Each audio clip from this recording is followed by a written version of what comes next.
आचार्य चाणक्य भारतीय इतिहास के सबसे चतुर और प्रभावशाली रणनीतिकारों में से एक थे। उनकी नीतियां केवल राज्य प्रबंधन और राजनीति तक सीमित नहीं थी, बल्कि वे जीवन के हर पहलू को छूती थी। चाणक्य का मानना था कि केवल ताकत के दम पर दुश्मन को हराना बुद्धिमानी नहीं होती, बल्कि बिना लड़ाई के दुश्मन को पराजित करना ही असली जीत होती है। यही कारण है कि उन्होंने अपनी नीतियों में दुश्मन को मानसिक और रणनीतिक तौर पर मात देने की अनेक विधियां बताई हैं। आइए जानते हैं कि कैसे आप चाणक्य की इन नीतियों को अपने जीवन में लागू करके बिना लड़े दुश्मन को हराकर उसे माफ़ी मांगने पर मजबूर कर सकते हैं। वीडियो शुरू करने से पहले आपसे आग्रह है कि आप हमारे इस चैनल को सब्सक्राइब कर दीजिए और अगर वीडियो अच्छी लगी तो वीडियो को लाइक ज़रूर कर दीजिए। तो चलिए शुरू करते हैं आज का वीडियो। चाणक्य की पहली और सबसे महत्वपूर्ण नीति यह है कि दुश्मन को समझने से पहले अपनी खुद की स्थिति का विश्लेषण करना चाहिए। आत्म-मूल्यांकन के बिना किसी भी युद्ध या संघर्ष में कूदना मूर्खता है। आपको यह समझना होगा कि आपकी ताकत और कमजोरी क्या है और इसी के आधार पर आपको अपनी रणनीति बनानी होगी। जब आप अपनी स्थिति को पूरी तरह से समझ लेंगे तभी आप दुश्मन की कमजोरियों को सही तरीके से भांप सकेंगे। चाणक्य ने कहा है कि एक कुशल योद्धा वही है जो अपनी और अपने दुश्मन की ताकत और कमजोरियों को पूरी तरह से जानता हो। एक बार जब आप अपनी स्थिति को समझ लें तो अगला कदम है धैर्य रखना। दुश्मन को हराने के लिए तुरंत आक्रामकता दिखाना हमेशा फायदेमंद नहीं होता। चाणक्य का मानना था कि धैर्य सबसे बड़ा हथियार होता है। अगर आपका दुश्मन आपसे ताकतवर है तो सीधा टकराव करने के बजाय सही समय का इंतजार करें। समय आने पर दुश्मन की ताकत भी उसकी कमजोरी बन जाती है। चाणक्य हमें यह सिखाते हैं कि जल्दबाजी में लिए गए फैसले अक्सर नुकसानदेह होते हैं। इसलिए धैर्य रखें और सही अवसर का इंतजार करें जिससे आप दुश्मन की कमजोरियों का फायदा उठा सकें। चाणक्य की नीति यह भी कहती है कि दुश्मन को हमेशा भ्रम में रखना चाहिए। जब दुश्मन यह समझ नहीं पाएगा कि आप किस दिशा में जा रहे हैं तब उसकी योजना असफल होने लगेगी। इसके लिए सबसे अच्छा तरीका यह है कि आप अपने वास्तविक इरादों को छुपा कर रखें। अगर आपका दुश्मन समझ नहीं पाता कि आप क्या करने वाले हैं और अपनी शक्ति का सही तरीके से इस्तेमाल नहीं कर पाएगा। चाणक्य ने हमेशा गुप्त योजनाओं और रणनीतियों को प्राथमिकता दी है ताकि दुश्मन को आपके कदमों का अंदाजा ना हो सके। इसके साथ ही चाणक्य यह भी सिखाते हैं कि दुश्मन के करीबियों और विश्वास पात्रों को अपनी ओर करने की कोशिश करें। दुश्मन के सबसे भरोसेमंद व्यक्ति ही उसकी सबसे बड़ी कमजोरी हो सकते हैं। अगर आप उसके करीबी लोगों को अपनी ओर खींच सकते हैं तो वह अकेला पड़ जाएगा। चाणक्य ने इस नीति का कई बार प्रयोग किया और अपने दुश्मनों को उन्हीं के लोगों द्वारा धोखा दिलवाया। जब दुश्मन को अपनी ही सेना और सलाहकारों पर भरोसा नहीं रहेगा तो उसकी ताकत धीरे धीरे कम होने लगेगी। चाणक्य यह भी सलाह देते हैं कि दुश्मन की योजनाओं और चालों पर कड़ी नज़र रखें। दुश्मन की हर चाल को समझकर आप उसे पहले से ही निष्क्रिय कर सकते हैं। इसके लिए यह जरूरी है कि आप दुश्मन के जासूसों को अपनी ओर करने की कोशिश करें। जब आपके पास दुश्मन की पूरी जानकारी होगी तो आप उसकी हर योजना को असफल कर सकते हैं। इसके अलावा चाणक्य ने कहा है कि दुश्मन की गलत फहमियों का फायदा उठाना भी जरूरी है। जब दुश्मन यह मान ले कि उसकी योजना सफल हो रही है तब उसे गलत साबित करके आप उसे मानसिक रूप से तोड़ सकते हैं। दुश्मन को हराने की एक और प्रभावी नीति है कि उसके मन में संदेह का बीज बो दे। चाणक्य का मानना था कि जब दुश्मन की सेना और जनता उसके फैसले पर संदेह करने लगे तो उसका पतन निश्चित होता है। संदेह और अविश्वास एक ऐसी चीज है जो दुश्मन को अंदर से कमजोर कर देती है। इसके लिए आप दुश्मन के अनुयायियों और समर्थकों के बीच उसके फैसले पर सवाल खड़ा कर सकते हैं। जब दुश्मन का मनोबल टूट जाएगा तो उसकी हार निश्चित हो जाएगी। आचार्य चाणक्य की नीति में एक और महत्वपूर्ण बिंदु यह है कि दुश्मन की प्रतिष्ठा और साख को धूमिल करना बहुत आवश्यक है। जब किसी व्यक्ति की समाज में साख गिरने लगती है तो उसकी शक्ति भी कमजोर हो जाती है। इसलिए चाणक्य ने हमेशा दुश्मन की प्रतिष्ठा को नुकसान पहुंचाने की बात की है। आप दुश्मन की कमजोरियों और उसकी गलतियों को जनता के सामने उजागर करके उसकी साख को गिरा सकते हैं। जब दुश्मन अपनी साख बचाने में लगा रहेगा तब आप उसे आसानी से मात दे सकते हैं। आने वाली नीतियाँ कुछ ज़्यादा ही खतरनाक है, इसलिए ध्यान से समझना। और अगर ऐसी ही वीडियोस आगे भी देखते रहना चाहते हो तो चैनल सब्सक्राइब कर लो। वीडियो पसंद आ रही हो तो लाइक भी कर देना। चाणक्य हमें यह सिखाते हैं कि दुश्मन को हमेशा असमंजस में रखें। यदि आपका दुश्मन आपसे यह उम्मीद करता है कि आप सीधा हमला करेंगे तो अप्रत्यक्ष तरीके से वार करें। जब आप दुश्मन के अनुमान से परे जाकर कदम उठाते हैं तो उसकी योजना पूरी तरह से असफल हो जाती है। अप्रत्यक्ष हमले का सबसे बड़ा फायदा यह होता है कि दुश्मन को आपके इरादों का पता नहीं चलता और वह मानसिक रूप से कमजोर हो जाता है। आचार्य चाणक्य की नीतियों का एक और महत्वपूर्ण पहलू यह है कि कभी भी अपनी योजनाओं को खुलकर प्रकट ना करें। चाणक्य ने हमेशा गुप्त रणनीतियों का समर्थन किया है। वह मानते थे कि आपकी शक्ति तब तक सुरक्षित है जब तक आपके दुश्मन को आपके इरादों का पता नहीं चलता। इसलिए हर कदम बहुत सोच समझकर उठाना चाहिए और अपनी योजनाओं को अंत तक गोपनीय रखना चाहिए।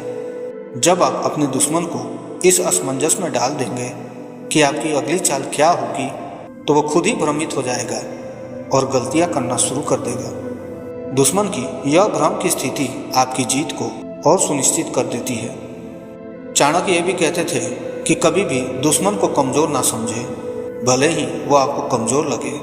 दुश्मन की ताकत और कमजोरियों का सही अंदाजा लगाकर ही रणनीति बनानी चाहिए। अगर आपने उसे हल्के में लिया तो वह आपके खिलाफ एक बड़ी चाल चल सकता है। चाणक्य का मानना था कि अपने दुश्मन को कमजोर समझना सबसे बड़ी गलती होती है। इसलिए उन्होंने हमेशा यह सलाह दी कि हर दुश्मन को गंभीरता से लेनी चाहिए और उसकी शक्ति का सामना करना चाहिए। आपकी यह सावधानी आपको किसी अप्रत्याशित हार से बचा सकती है। इसके अलावा चाणक्य का एक और महत्वपूर्ण सिद्धांत था मित्र और शत्रु के बीच संतुलन बनाए रखना। वह कहते थे कि यदि आप अपने दुश्मन को पूरी तरह से नष्ट नहीं करना चाहते तो उसे नियंत्रित करने का एक तरीका यह है कि उसे अपनी शक्ति के दायरे में रखें। दुश्मन को पूरी तरह समाप्त करने के बजाय उसे इतना प्रभावित करें कि वह आपकी शरण में आ जाए। चाणक्य की यह नीति आपको दुश्मन को मित्र बनाने का अवसर भी देती है। जब दुश्मन खुद माफ़ी मांगने लगे तब उसे अपने अधिकार में रखने का सबसे सही तरीका यही है कि उसे पूरी तरह खत्म ना करें, बल्कि उसे अपनी ताकत का एहसास दिलाते रहे। चाणक्य यह भी सिखाते हैं कि दुश्मन से अधिक शक्तिशाली होने के बावजूद भी कभी सीधा हमला ना करें। वो मानते थे कि बिना लड़े जीतना ही असली जीत होती है। सीधा टकराव आपकी शक्तियों को कमज़ोर कर सकता है, जबकि दुश्मन को मानसिक रूप से हराना आपकी शक्ति को और मजबूत करता है। बिना लड़े दुश्मन को मानसिक और रणनीतिक तौर पर हराने की यह कला ही चाणक्य की सबसे बड़ी नीति है। जब आप बिना किसी शारीरिक युद्ध के केवल बुद्धिमत्ता और चतुराई से दुश्मन को परास्त कर देते हैं तब आप न केवल उसे हराते हैं बल्कि उसे आपकी शक्ति का एहसास भी होता है और वह अंततः माफ़ी मांगने पर मजबूर हो जाता है। चाणक्य की नीति यह भी कहती है कि दुश्मन को नष्ट करने के लिए उसके संसाधनों को खत्म करना सबसे अच्छा तरीका है। जब दुश्मन के पास कोई साधन ही नहीं रहेगा तो वो खुद ही हार मान लेगा। इसके लिए ज़रूरी है कि आप उसके आर्थिक स्रोतों और अन्य संसाधनों को समाप्त कर दें। जब दुश्मन आर्थिक रूप से कमज़ोर हो जाएगा तो वह अपनी सेना और योजनाओं को बनाए रखने में सक्षम नहीं रहेगा। चाणक्य हमें ये सिखाते हैं कि दुश्मन को हराने के बाद भी उसे पूरी तरह से नष्ट ना करें। जब आपका दुश्मन हार जाए तो उसे इतनी सजा दे कि वह भविष्य में आपकी बात मानने के लिए तैयार हो जाए। यह नीति हमें यह सिखाती है कि दुश्मन को हराने के साथ साथ उसे एक मित्र के रूप में बदलने का अवसर भी प्राप्त किया जा सकता है। इन सभी नीतियों का पालन करने के लिए सबसे महत्वपूर्ण है संयम और धैर्य। चाणक्य का मानना था कि एक सच्चा योद्धा वो होता है जो बिना भावनाओं के वशीभूत होकर ठंडे दिमाग से सोचता है। जब आप अपनी भावनाओं को नियंत्रित रखेंगे तभी आप अपने दुश्मन की चालों को समझ सकेंगे और उसे पराजित कर सकेंगे। गुस्से में आकर लिए गए फैसले अक्सर नुकसानदेह होते हैं, इसलिए संयमित रहकर चाणक्य की नीतियों को अपनाएं और बिना लड़े दुश्मन को हराने की कला सीखें। इन नीतियों को अपने जीवन में लागू करके आप न केवल अपने दुश्मनों को हराने में सफल होंगे, बल्कि आप जीवन के हर क्षेत्र में सफलता प्राप्त करेंगे। चाणक्य की नीतियाँ हमें सिखाती हैं कि लड़ाई में जीतना ही असली जीत नहीं होती, बल्कि बिना लड़े दुश्मन को मात देना ही सबसे बड़ी जीत होती है। जब आप चाणक्य की इन नीतियों का सही तरीके से पालन करेंगे तो आपका दुश्मन खुद माफ़ी मांगने पर मजबूर हो जाएगा।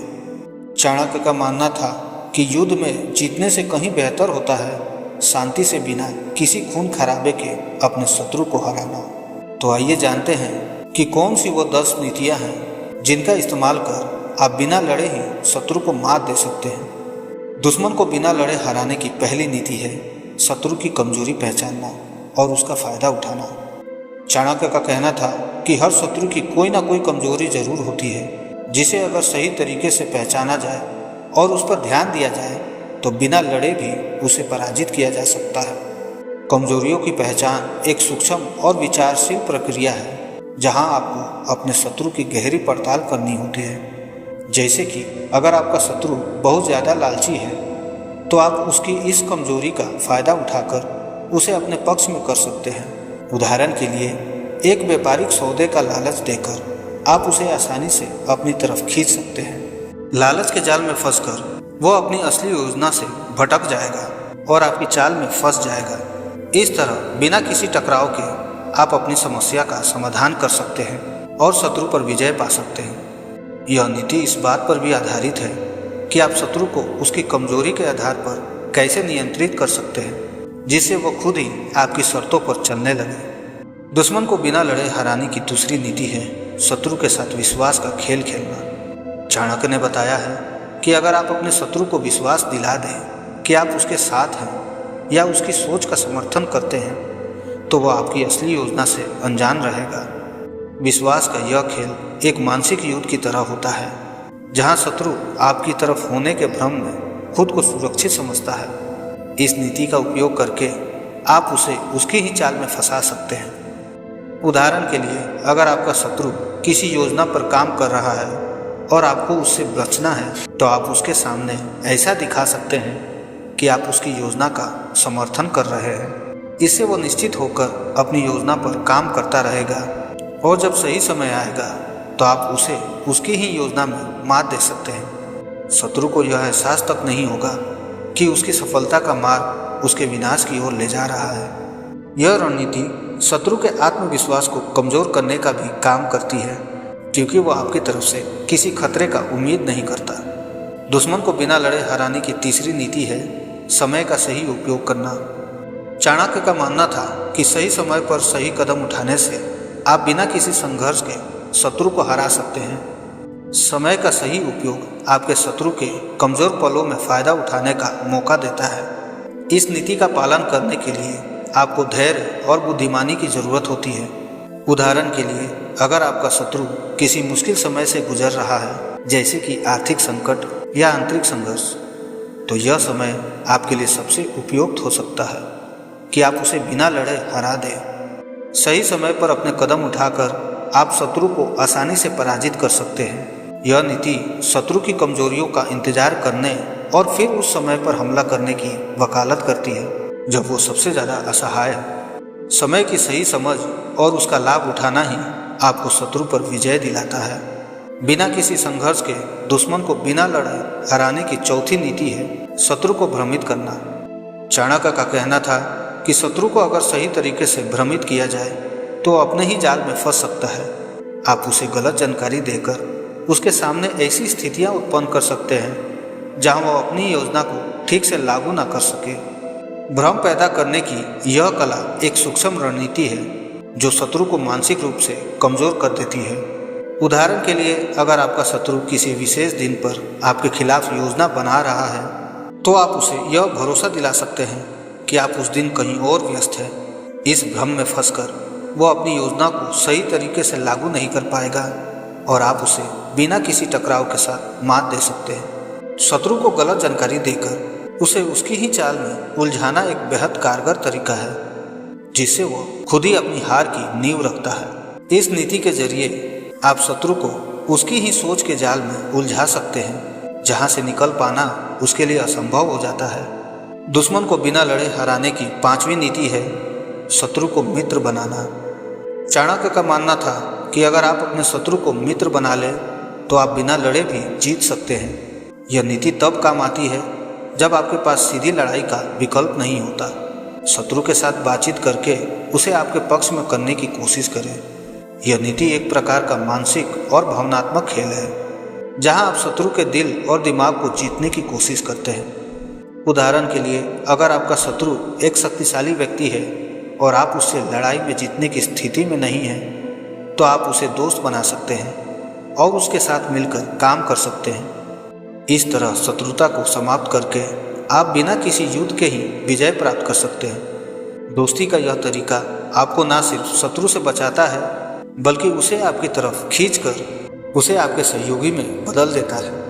इस नीति के जरिए आप अपने शत्रु को उसके नकारात्मक रवैये से निकालकर एक सकारात्मक दिशा में ले जा सकते हैं, जिससे न सिर्फ शांति स्थापित होती है, बल्कि आप एक नए सहयोगी भी प्राप्त करते हैं। दुश्मन को बिना लड़े हराने की छठी नीति है शत्रु की आंतरिक कलह का फायदा उठाना। चाणक्य का कहना था कि जब शत्रु के भीतर ही आपसी संघर्ष हो तो उस वक्त उसे हराना आसान हो जाता है।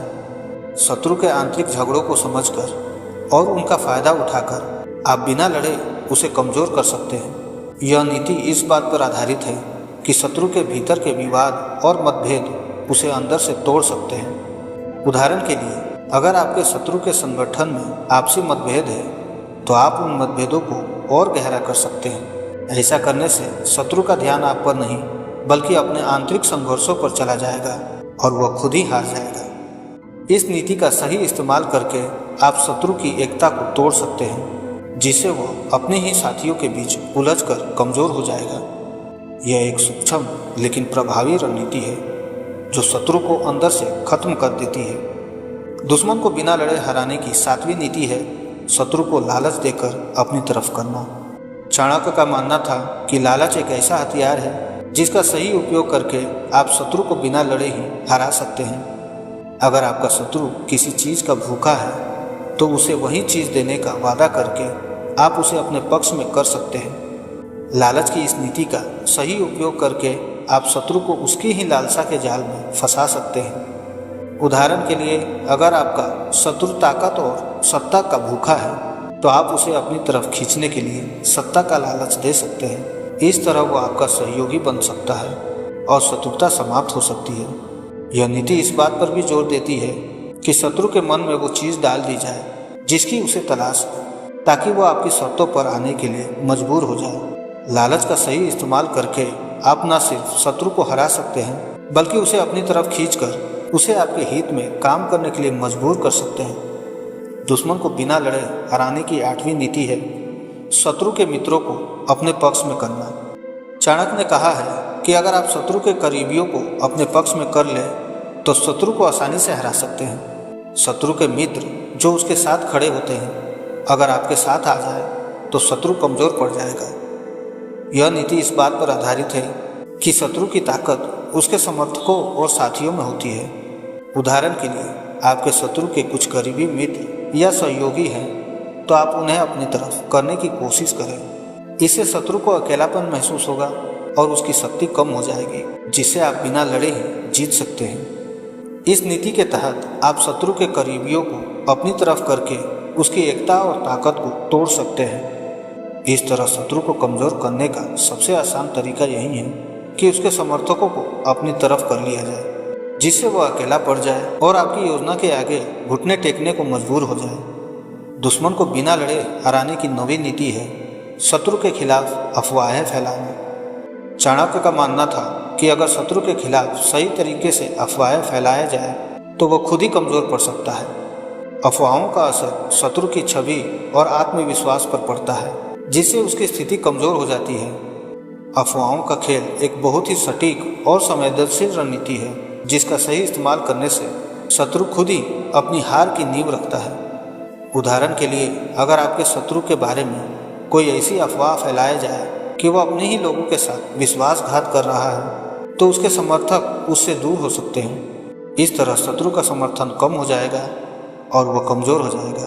जिसे आप बिना लड़े ही जीत सकते हैं। अफवाहें फैलाकर शत्रु की स्थिति को कमजोर करना एक बहुत ही चालाकी भरा कदम होता है, जिसमें आपका कोई भी सीधा टकराव नहीं होता, फिर भी शत्रु आपकी चालों का शिकार हो जाता है। यह नीति इस बात पर आधारित है कि शत्रु को उसकी ही दुनिया में अविश्वास और असमंजस की स्थिति में डाल दिया जाए, जिससे वह खुद ही टूट जाए। दुश्मन को बिना लड़े हराने की 10वीं नीति है शत्रु को उसकी ही योजना में फंसाना। चाणक्य का कहना था कि शत्रु की योजना को समझकर उसे उसी में फंसा देना सबसे बड़ा हथियार हो सकता है। शत्रु की चालों को समझकर आप उसे उसकी ही चाल में मार दे सकते हैं। यह नीति शत्रु की योजना का अध्ययन करने और उसे उसकी ही योजना में उलझाने की बात करती है। उदाहरण के लिए, अगर आपका शत्रु आपके खिलाफ कोई योजना बना रहा है तो आप उसकी योजना के बारे में पता लगाकर उसे उसी में उलझा सकते हैं। इस तरह शत्रु अपनी ही योजना में उलझ कर हार जाएगा और आप बिना किसी संघर्ष के जीत जाएंगे। यह रणनीति शत्रु की चालों को उसके खिलाफ इस्तेमाल करने की कला है, जिससे वो अपनी ही बनाई हुई जाल में फंस जाता है। इस नीति का सही इस्तेमाल करके आप शत्रु को उसकी ही योजना का शिकार बना सकते हैं, जिससे वो न सिर्फ हार जाएगा बल्कि आपकी बौद्धिक ताकत का सम्मान भी करेगा। तो आज के लिए इस वीडियो में बस इतना ही। वीडियो अगर पसंद आया हो तो हमारे चैनल को सब्सक्राइब कर लीजिए और वीडियो को लाइक कर लीजिए, और जितना हो सके इस वीडियो को अपने दोस्तों के साथ शेयर जरूर कीजिए। फिर मिलते हैं अगले वीडियो में, तब तक के लिए धन्यवाद। जय हिंद, जय भारत।